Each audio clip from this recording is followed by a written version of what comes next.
Hey, podcast listener, even if you are alone in your entrepreneurial journey, know that today, right now in your earbuds, you are joined by thousands of entrepreneurs from all around the globe seeking to grow better, more profitable, location-independent businesses.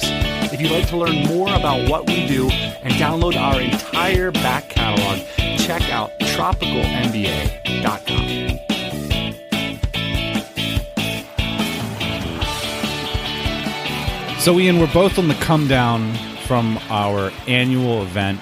It's been our 5th year anniversary, and I want to talk about it a little bit on the pod because there's an intimate connection between the listeners of this podcast and the annual event that we host every year in Bangkok. First off, how are you doing? Are you all right? You back in Austin? I'm almost fully recovered. You know what, man? I have such a good time at the event, and I'm so thankful for our team because we used to actually have to work at the event. And now we just get to show up and party and hang out with other DCers.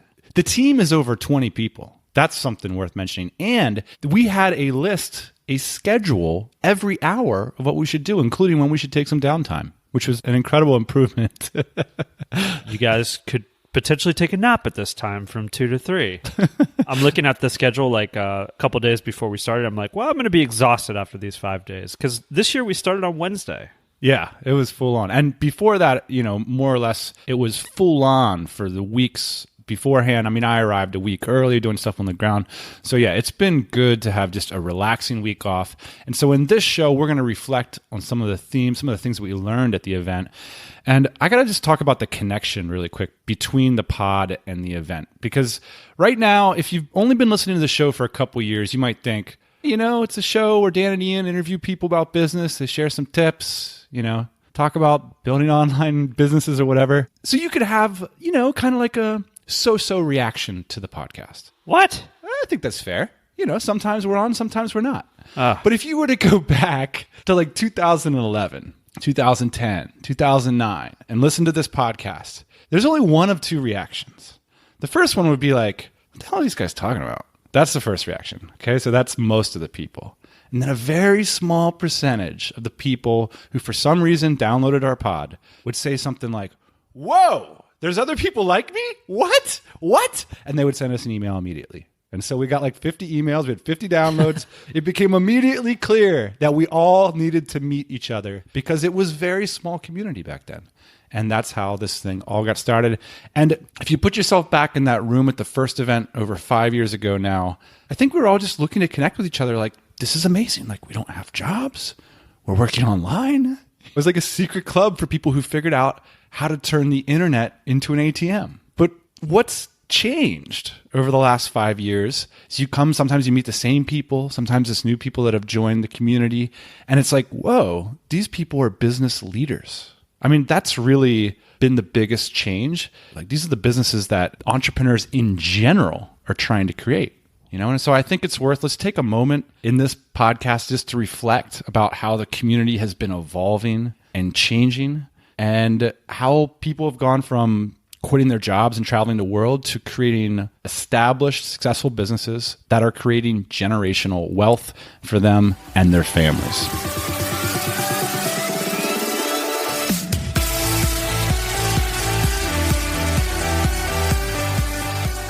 All right, so the first thing that I want to talk about, maybe making a connection again between the podcast and the event, is that on the podcast, we talk about productized services a lot.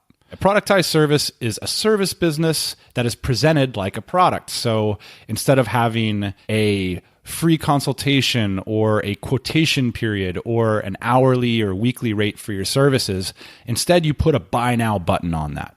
And so let me give an example of one that I might like to purchase someday that doesn't exist that I know of. Maybe an opportunity for a listener.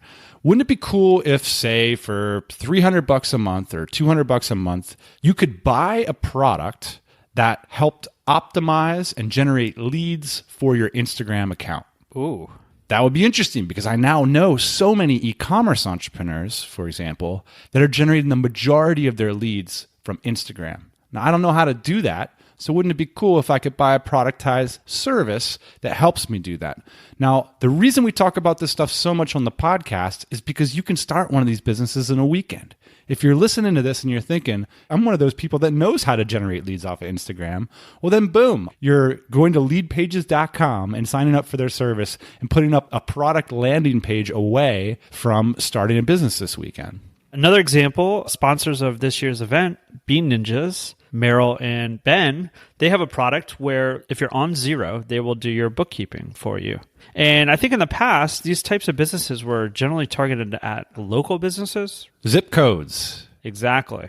And now what they've done is they've essentially taken the same service, they've put a price tag on it, so it's not ambiguous, and they've marketed it to the whole internet. You used to work with your accountant and you'd pay them by the hour, like $70 an hour or whatever.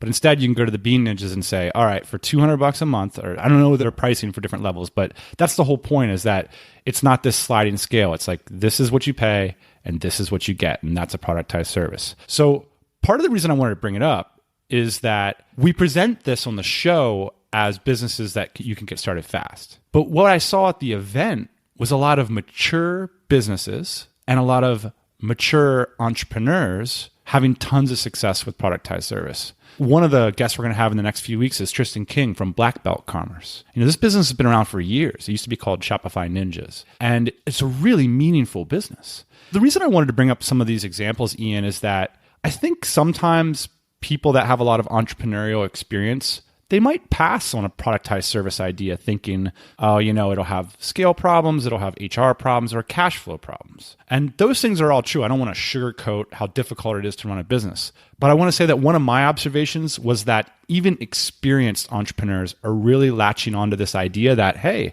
if whatever they're doing, their SaaS product or their consulting gigs aren't working out, they're saying, you know what? I'm going to take a try at this productized service thing, and it seems to really be working out.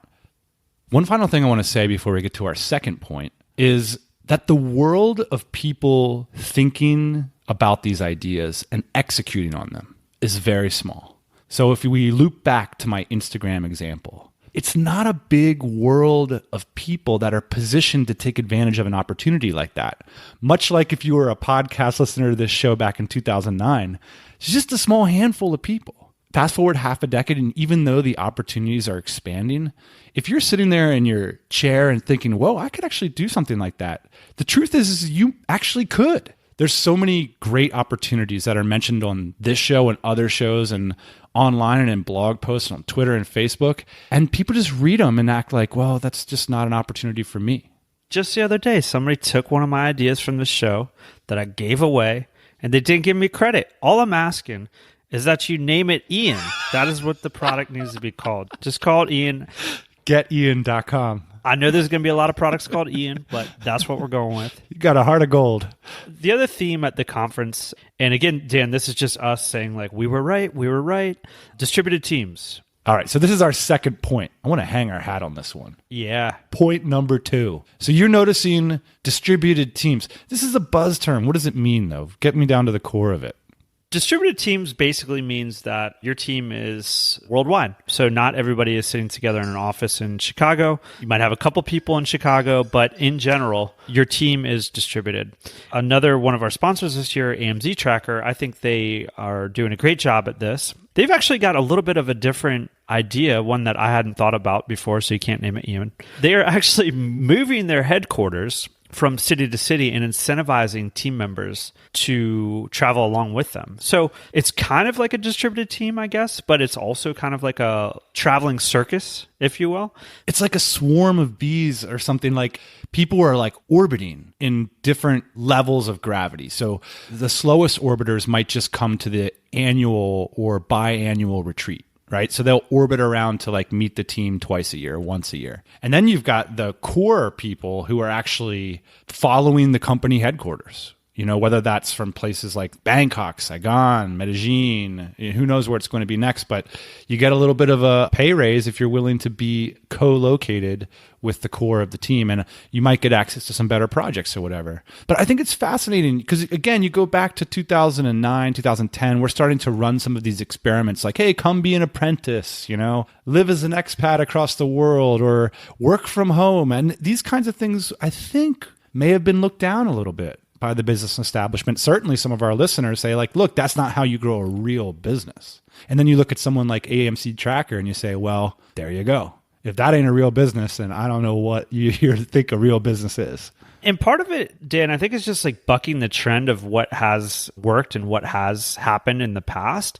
And some of it actually just has to do with cost structure. So having an office is expensive. I love reading over the last couple of weeks about how all these people are defying San Francisco and starting their startups in Missouri. I've thought for a long time that that's going to be the future, right? Because you don't have to pay these developers $250,000 a year. You can pay them, normal working wages for the skills that they have, but you don't have to overpay, whereas you might in San Francisco. And so that's really part of the opportunity as well, is that you can offer people other kinds of incentivization and packages. So for example, if you work for AMZ Tracker, one of the perks is that you get to live in Bangkok. Well, I've always wanted to live in Bangkok, and I've always wanted to do this kind of work. And so that's interesting. The reason that I think people listen to the TMBA podcast isn't because they want to do things the way things have been done for the last 100 years, And it's like, if you want to compensate yourself with time and mobility, why won't your staff want that? And if you value lifelong learning and excitement, then why wouldn't your staff value that? Why couldn't you build that into your business? Another sponsor of the event, notice how we're baking these sponsors right into this podcast. That's amazing. This is like a live read. Empire Flippers, your number one source for buying and selling websites online. They're using the apprenticeship model that I was just hanging out with their apprentices the other night. Like, these guys are sharp. It's just amazing to see, like, of course they want to come out and learn how to run a business. Of course they want an adventure. Of course they're willing to maybe take a little bit of a pay cut over. Remember what your first job was, boss man? I do. I don't even want to remember. And would I have much preferred to take a little bit of a pay cut and a huge lifestyle increase in order to learn from success? Yes. All the yes things. This is why distributed teams are working. It's fascinating to hear them working at scale for what I think is fair to say, very real businesses. All right, number 3, there's a lot of money to be made in the room. That's one of the themes that I think part of the reason people come back to this event every year is, sure, it's fun. Sure, you get to see your friends. There's learnings to be had. But really, I think there's a lot of deal making going on. I'm getting the sense for that too. It's weird, right? Because we discourage hard selling in the DC just because I don't think it makes for a very friendly environment. And I don't think that that's why people should be there interacting with each other. Totally. So it just doesn't go on. But then when you come to these events, you realize how many people are partnering up. Wait, hold up. Do you know what a hard sell is? Oh, yeah. Should we model one? Let's do a little role playing here. What do you say? You want to do a role play? Yeah. Okay, so we're at a San Diego meetup circa 2009. Okay. I've got a business card and it's got my face on it. What's your name, man? It's good to see you here. Oh, Ian. Nice to meet you. What do you do? Oh, thanks for asking. My name is Dan. Actually, I work for Remax. And are you into the real estate market, actually? Because I am a real estate broker. And actually, here's my card. And anytime you're looking for real estate, just let me know. Okay. And I come to these things every week, and it's just absolutely awesome. Hey, actually, you know what? I have to get back to the office. So it was great to meet you. And I'll call you about that single family home. We've got something in Point Loma for you.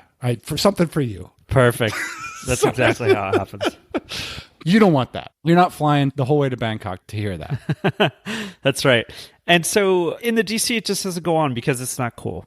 But what does go on, and what I have seen going on for the last couple of years, is people starting to work together. Noah Kagan gave a really good keynote this year, I thought, and it was very different than most of the keynotes that you'll watch at most conferences. Most keynotes are kind of one way, person up on the stage, talking down to the people in the chairs, and not a whole lot of interaction. Noah Kagan's speech was 100% interactive. And one of the exercises that he had people do was turn around, meet each other in your immediate area, and start cutting deals together. And I thought that that was very cool because when the exercise was over, 10 minutes was over, people raised their hands and had exchanged services. And not in a sleazy way, but in a way like, hey, I need Sarah's trademark services. And I just discovered... Sarah Kornblatt. We might as well mention her. Yeah, I just discovered that she's sitting right behind me and that she provides those kinds of services. And I trust her now that I've been at this conference with her for the last 3 days. And so now we're going to hook up. Let me talk about something bigger than that, though, because what's the theme? What's the cultural learning here?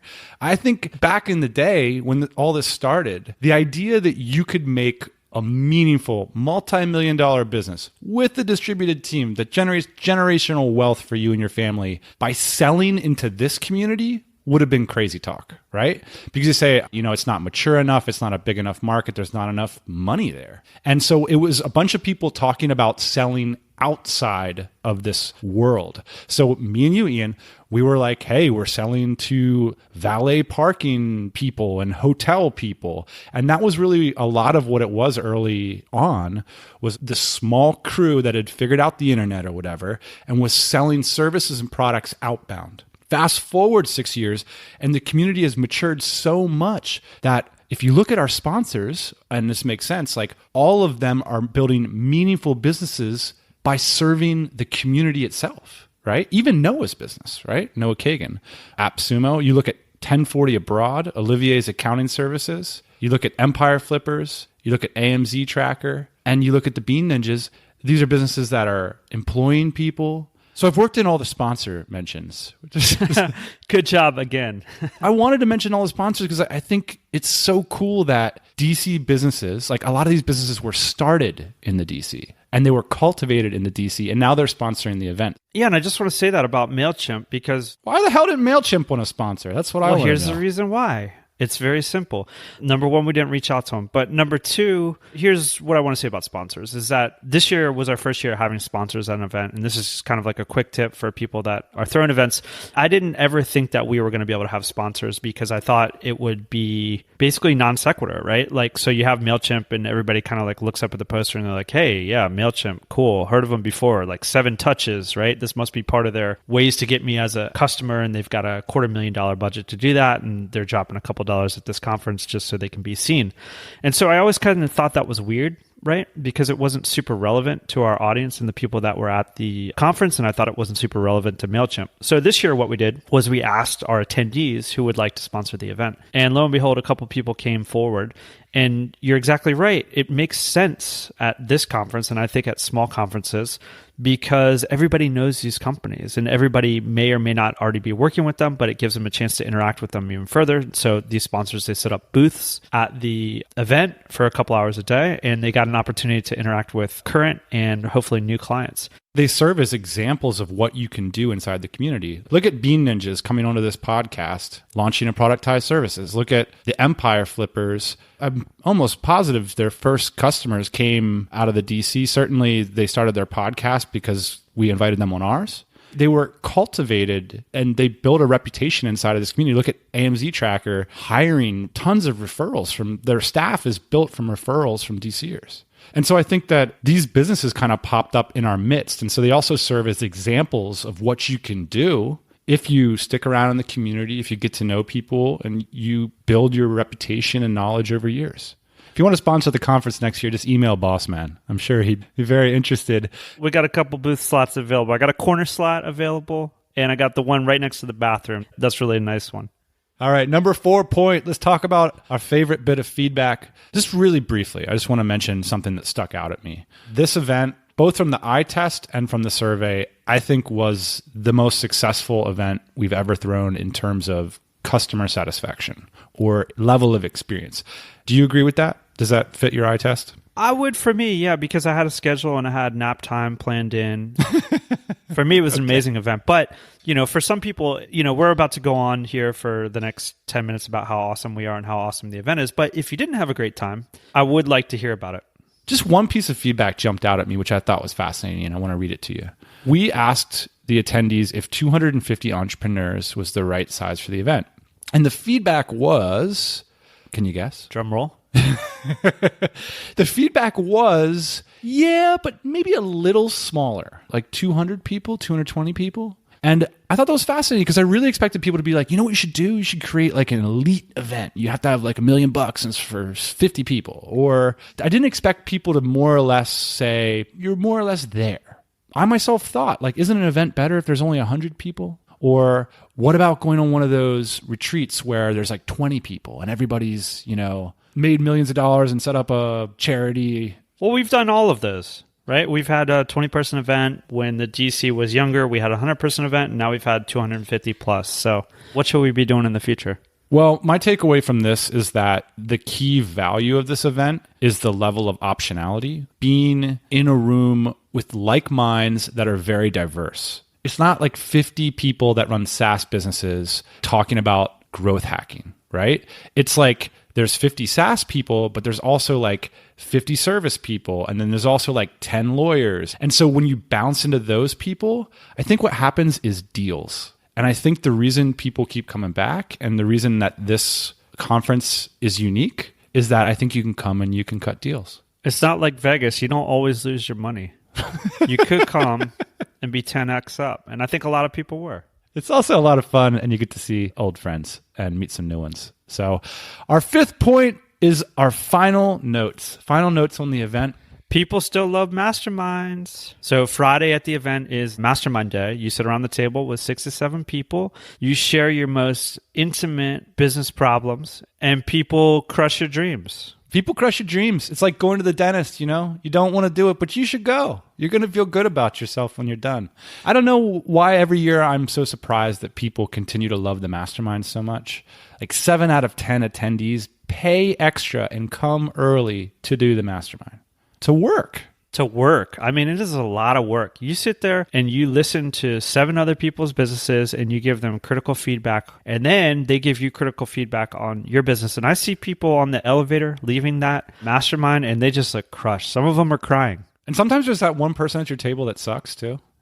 You know, it's true. Sometimes somebody sucks. But it's also, sometimes there's that one person at your table that you become business partners with next year. That happened.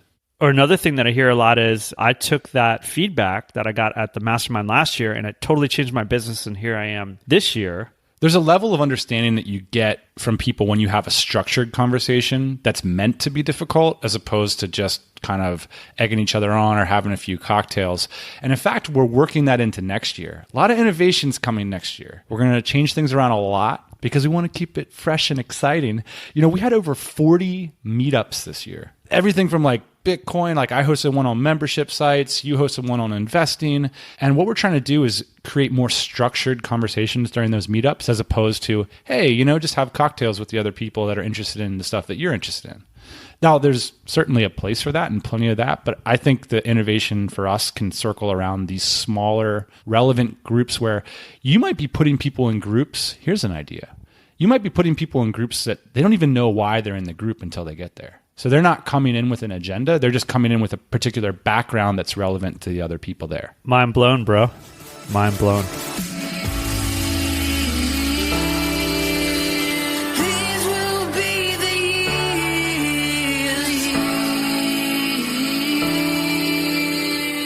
And if you didn't get to come to this event, I think the reason we want to spend a show every year talking about it is it's really, I think, the biggest thing we do all year long. And its connection to this podcast, it just goes back to the very beginning. You know, it's really like the most hardcore listeners that have been around the longest, have gotten the most from the show, and have built businesses off the back of maybe the people that have been on the show or having met them in person. They come to this event. And that's, I think, why I wanted to make sure that we took the time to do a podcast about it. So are we going to do it again next year?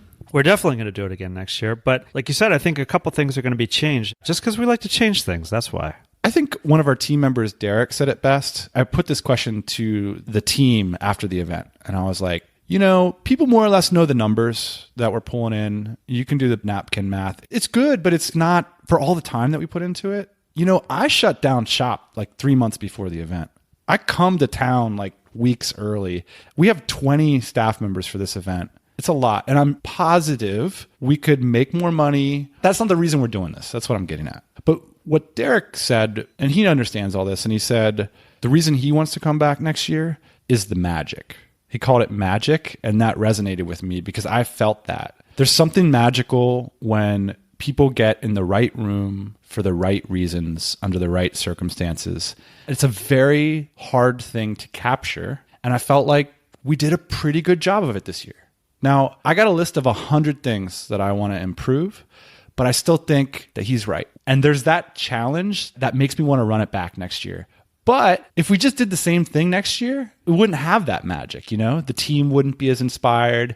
The attendees would just know what's around every corner. And so I kind of feel like we have to change it in order to keep it something special. Let's start planning, buddy. Yep. Did I tire you out? We got to create the magic. That's the thing. It's not really magic, man. You create it. Haven't you watched those Penn and Teller shows before? We got to thank our sponsors for trusting us, for coming out and being great for our attendees. They're AMZ Tracker, the Bean Ninjas, Empire Flippers, and 1040 Abroad. You can check out the links to everything we mentioned, all the businesses and people in this episode at tropicalmba.com/event5, spelled out F-I-V-E. All right, boss man. I know you got a couple interviews coming up today, so... I'm busy, dude. I got to actually work today. I wish you the best. I'll see you next Thursday morning. Talk to you soon.